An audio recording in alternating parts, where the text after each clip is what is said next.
അന്ന് രാത്രി തന്നെ രഞ്ജൻ ഗൊഗോയി ഡൽഹിയിലെ ഒരു വലിയ പഞ്ചനക്ഷത്ര ഹോട്ടലിൽ സൽക്കരിക്കപ്പെട്ടു.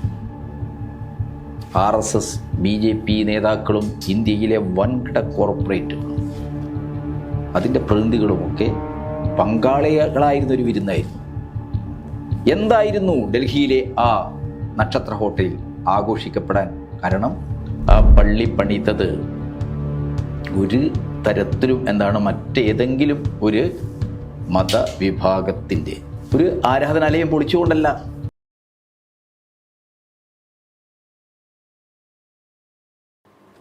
നിയമപരമായ ഉടമസ്ഥാവകാശമില്ലാതിരുന്ന ബാബറി മസ്ജിദ് നിലനിന്നിരുന്ന സ്ഥലം 2.77 ഏക്കർ ഭൂമി വിശ്വാസത്തിൻ്റെ പേരിൽ ഹിന്ദുക്കൾക്ക് വിട്ടുകൊടുക്കണം എന്നാണ് നമ്മുടെ സുപ്രീം കോടതി വിധിച്ചത്.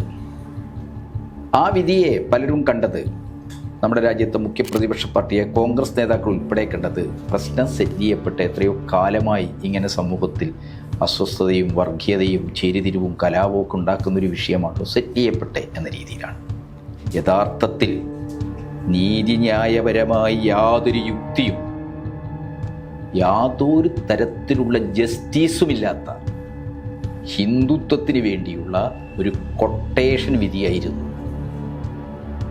അന്നത്തെ സുപ്രീം കോടതിയുടെ ചീഫ് ജസ്റ്റിസ് രഞ്ജൻ ഗൊഗോയി അധ്യക്ഷനായ ബെഞ്ച് നടത്തിയത്. ആ വിധി വന്ന് അന്ന് രാത്രി തന്നെ രഞ്ജൻ ഗൊഗോയി ഡൽഹിയിലെ ഒരു വലിയ പഞ്ചനക്ഷത്ര ഹോട്ടലിൽ സൽക്കരിക്കപ്പെട്ടു.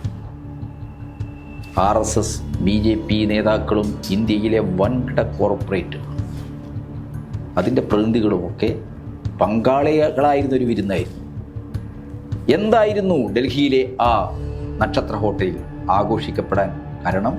ഒരു കാരണവശാലും ഹിന്ദുത്വ ശക്തികളുടെ കയ്യിൽ എത്താൻ നിയമപരമായി സാധ്യതയില്ലാത്ത അയോധ്യയിലെ ബാബറി മസ്ജിദ് നിലനിന്നിരുന്ന സ്ഥലം സുപ്രീം കോടതിയുടെ രഞ്ജൻ ഗൊഗോയിയുടെ ഒരു വിധി പ്രസ്താവനയിലൂടെ ഹിന്ദുത്വ ശക്തികളുടെ കൈകളിൽ എത്തിപ്പെടുകയാണ് ഉണ്ടായത്.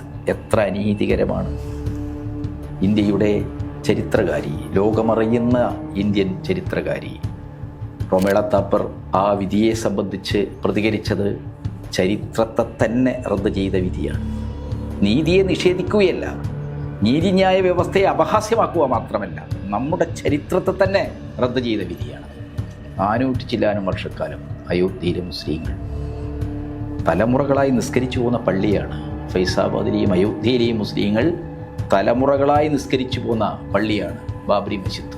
16-ാം നൂറ്റാണ്ടിലാണ്, 1528 ബാബർ ചക്രവർത്തി അതിലെ തൻ്റെ സേനയുമായി കടന്നു പോകുന്നത്.